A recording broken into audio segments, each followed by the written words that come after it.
Fall Out Boy, one of the most influential bands of the early 2000s. Surely they won't have a reinvention stunt that leads to them changing their entire sound. Giant flop. Fall Out Boy's fourth studio album, Folie sucked ass. Not actually, but actually, because it was trashed critically by literally everyone. Things have since changed. Folie is one of Fall Out Boy's most underrated albums to date, and is now a fan favorite. It's even the band's favorite, and one of mine! But at release, it was misunderstood. I'm a walking failure. I'm serious. Even though commercially it did pretty okay, fans acted like it was an entire 180 night and day fucking genre switch, okay? Balls to the wall, new sound. Like they went from hardcore metal to sparkly pop. If you listen to it even once, you'll know, or rather hear, that that's not really the case. While Folie does stray from their typical whiny, moody sob fest bullshit, it's not all that different from their previous albums, just with some groove and pizzazz. You want soulful harmonies? Look no further. You want R&B? Also look no further. Because Folie is pop funk, not pop punk. Good thing we differentiated between those two. This album is an objectively good album. Yes, it's kind of musical theater based and folky, and why is he talking about a horseshoe crab? I don't know. Stay with me now. Stay with me now. Okay, there's a fuck ton of theatrics and ballads that you may or may not like, but lyrically, it's peak. Ignore that. All kinds of metaphors and allegories are woven into the songs that flow into one another. It depicts the band's frustration with themselves and the music scene as a whole. Therefore, the story it tells is quite bittersweet. The album does a great job of having both upbeat tunes and doom and gloom, depressive self-reflection. So, respect. From vocals to sound to songwriting, everything is good. Everything is great. By a vocal technicality, I'd say it qualifies as their best, hands down. Patrick Stump is just hootin' and hollerin', yes. His level of hootery is unreal. Yet the backlash it got was understandable. To an extent, okay? To a degree. Whoa, whoa, whoa, whoa, whoa, whoa, whoa. I'm not here to dog on the album, but I don't think it's too far off to say that Folie was a big departure from Fall Out Boy's original sound. Same ballpark, but like not really. Comparatively, Folie and its singles, America's Sweethearts and What a Catch Donnie, just didn't make sense with the current discography they already had. Take This to Your Grave, From Under the Cork Tree, and Infinity on High. 3 major records that revolutionized the emo scene. This is what they were known for. Obviously, because they only had these 3 albums out. I'd love to stir up the pot and get flack for this, because really the only single that sounded like good old-fashioned Fall Out Boy was I Don't Care. That's right, I said it. The I Don't Care hate is so forced. It is a great song. I don't know why everyone fucking hates it. Folie also maybe probably also flunked because rock and soul music were on their way out. Dance and pop music were dominating the charts. So was it a flop?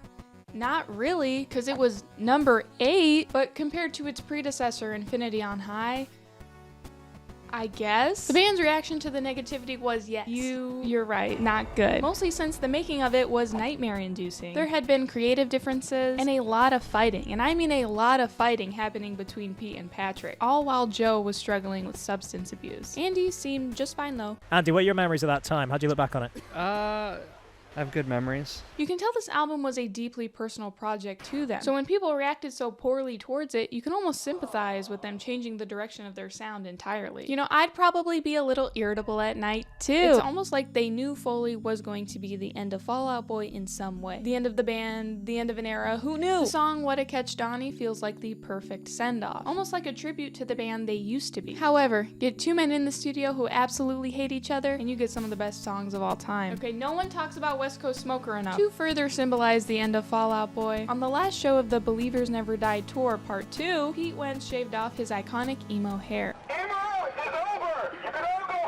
And then they just plateaued overnight, and now we're here, where no one remembers them. So to sum up everything more accurately, public opinions were mixed on the album, and the band was also facing burnout. But how did one barely transformative album lead to everyone forgetting about them? Well, let's start from the beginning. 2001 marks the year Fall Out Boy was formed, like officially. Over their roughly 3 years of collaboration in 2 earlier projects that no one's ever heard of, Joe Troman, Pete Wentz, Patrick Stump, and Andy Hurley had grown a moderately sized but loyal fan base of punk teens and degenerates. Then, in 2003, Take This to Your Grave, Fall Out Boy's debut album, redefined the entire punk music scene. On a small scale, though. The best way to articulate and describe Take This to Your Grave is whiny and pretentious. It's chock full of overdramatic lyrics that are emotional email and read like I'm 14 and this is deep. But that's okay. You know what's not okay? Pete Wentz's relationship with a minor. Oh wow, an emo band also has grooming allegations. That's crazy. That's never happened before. To say the least, Pete Wentz is not a friend of this channel. Anyways, tracks like Grand Theft Autumn, Dead on Arrival, and Saturday were catalysts for early Fall Out Boy success. Despite the band being so young, and Take This to Your Grave essentially being their first album, it was considered to be the blueprint for pop punk. You know, goes to show anyone can cook, all that bullshit. The band was actually so up and coming that they joined the Vans Warped Tour in 2004 for a whopping 5 days, which featured established bands like Yellowcard and My Chemical Romance. But it wasn't perfect. Like every band ever, there were rough patches. Patrick and Pete fought relentlessly over songwriting, to the point of strangulation, with a gas pump. Over to a gas station, and he had looked at me weird or something, and I was on zero sleep, and so I strangled him on the gas. Strangle me against a gas? So can someone check in on this guy? Pete would write the lyrics from now on, and Patrick would write the melodies. A compromise. Awesome. Shortly after, Fall Out Boy would hit their first peak. Not really. It was a year later. The release of From Under the Cork Tree did pretty well. It did pretty well. Guys, I think it did pretty well. Signing to Island Records as their first major label record debut, it scored reviews from nearly every music publication in 2005. Don't fact check it. Let me get this out of the way. From Under the Cork Tree is the best Fall Out Boy album. This album has no skips, not one. You can't even skip one. You're looking at Album of the Year, if Album of the Year was 20 years ago. Debuting at number 9 on the Billboard 200, totally factored in by its 2 monster singles, Sugar We're Going Down and Dance Dance. Sneak in 16 Candles and you got an insane lineup. Guaranteed you've heard all 3 of these before. These songs were all over TV and radio. TRL, SNL, MTV, you name it, the album was everywhere. The band was also everywhere, like on a world tour. Let's talk about the best songs on the album, shall we? There's too many good songs. It's so hard to choose. How can there be just one? Okay, fine, there isn't just one. There's 5. Under the Cork Tree was Fall Out Boy's breakthrough to the pop scene, as the Sugar We're Going Down music video won the Viewer's Choice at the MTV Video Music Awards. Fall Out Boy was also nominated for Best New Artist at the 2006 Grammys. Going home empty-handed. They lost to John Legend. Nevertheless, Fall Out Boy had accomplished the unthinkable. They had made emo mainstream. Bring back Guyliner. Bring back Guyliner. You could call this next era a thriller, because after all that hype, they released another single and exploded. Infinity on High is an iconic album. Seriously, name a better album title, you can't. Infinity on High debuted at number 1 on the Billboard 200, their first album to ever reach that status, on the backing, or should I say arming, of its single Arms Race. Shortly after was Thanks for the Memories. Speaking of Thanks for the Memories was an instant banger and went triple platinum in my household. This was the band's most controversial time period yet. A leak, a lawsuit, and being sellouts. Now let me be clear, the band did sell out. This sucks. Listen, the band did sell out, but they were still being true to themselves. Okay, 2 things that contradict each other can be true at once. An example of this, or examples, would be Jay-Z on the opener, producer Babyface is also all over the record, and Kim Kardashian is in the Thanks for the Memories music video. Right. Yet the arrangement of themes like insecurity, uncertainty, and anxiety run throughout the album. Occasional selloutness, yes sir, but not too much. It's important to note that these 3 albums solidified Fall Out Boy's position in the pop-punk space. They were pretty much tied to that sound, which is why fans were not too happy with the experimentation on Infinity on High. However, both Infinity and Folie being considered their sellout albums is extremely odd as a concept. I'd argue that both of them are more unique than their earlier pop-punk driven albums, hence why Folie Ado flunked out the wazoo. So yeah, that's it. That's the end of Fall Out Boy. Just kidding! They went on hiatus instead. So as with every hiatus, band side projects emerged from each member of Fall Out Boy, but no one really cared. All of whatever they were doing led to their groundbreaking comeback 5 years later. In 2013, Fall Out Boy released a single that completely reinvented their image. My songs Know What You Did in the Dark. You've heard it, your mom's heard it, your grandpa's heard it, everybody's heard it, and we're all tired of it. But that's not to say this revamp era was a crock of shit. What? Save rock and roll while a victim to depressed middle schoolers was Fall Out Boy's resurrection. I'd assume that during this time, Fall Out Boy was actually happy, and they should be happy, because Save Rock and Roll peaked at number 1, spending the same amount of time at the top as Infinity on High. Not topping it though, except in streams. I'm about to skate on some real thin ice here, so take what I'm about to say with a grain of salt. But to keep it a buck, it is just lackluster at best. Save Rock and Roll is just not up to par with their previous albums. It isn't bad by any means, just from a lyrical standpoint, it doesn't do that much for me. I like individual songs, just not necessarily the album as a whole, and it's not really rock and roll. So I don't know why they called it that. Nevertheless, it was a solid comeback album. Also, what the heck is going on? I will give credit where credit is due. They accomplished so much with this album. Their reinvention was successful and their reputation had been restored. One thing I do really appreciate is how pure their intentions seemed with this album. I will be skipping over PAX AM Days because I have never listened to it and I never plan to. But I respect it, I guess. So now that Fall Out Boy was getting popular again, very quickly did they crank out American Beauty, American Psycho. But it was weaker and less enjoyed by everyone else. Not commercially though. Uma Thurman and Centuries hogged every radio station in 2015. I'd say Centuries is the worst Fall Out Boy song to date. Yes, to date. Yes, today. It's like these 3 songs are in a constant loop. You can't escape it. You can't go to one hockey game without hearing one of these motherfuckers. Loads of everything is wrong with this album. The production is monotone. Patrick is almost always singing in a higher register, and Andy's drums are...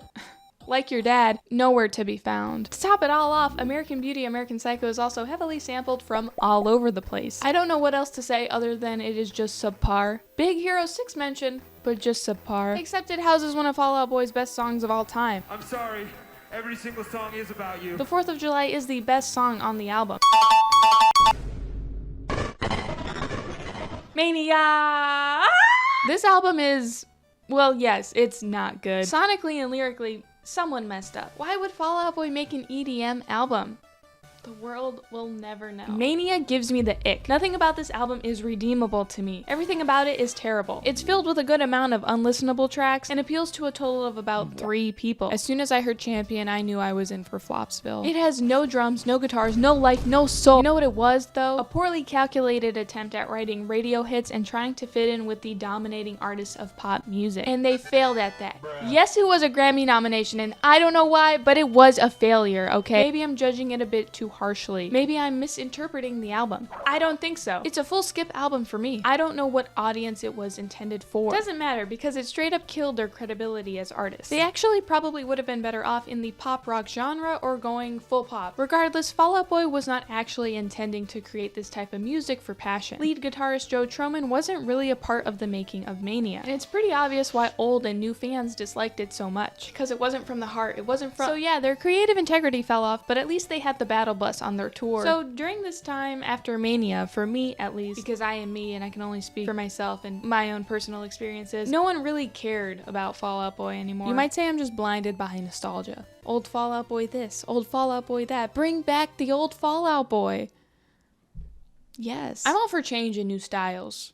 When executed well. For example, Folie was well done. Clearly a sound they were passionate about. Same goes for Save Rock and Roll. It was just unfortunate timing for the former. So let's move on. After that fuck-ass album, they toured with Weezer and Green Day.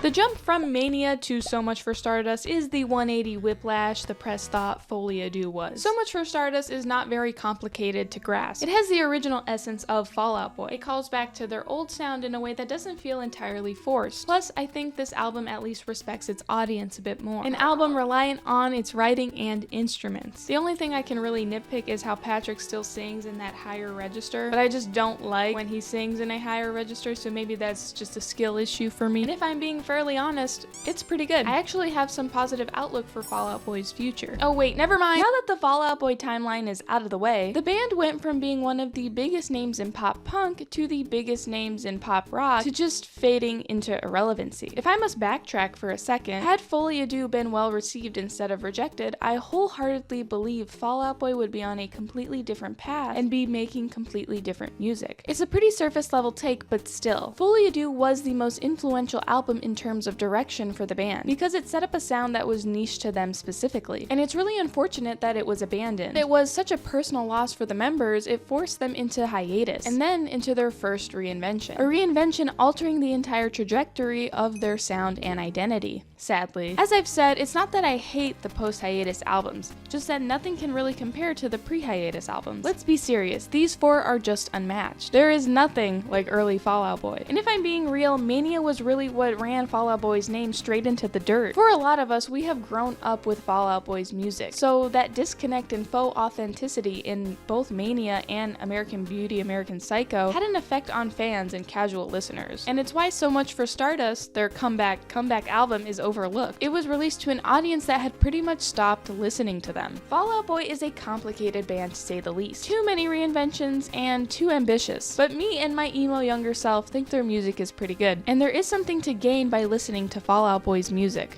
if anyone can care to remember them. Anyways, on a lighter note, Fall Out Boy 9 is just around the corner! Oh wait, it's not.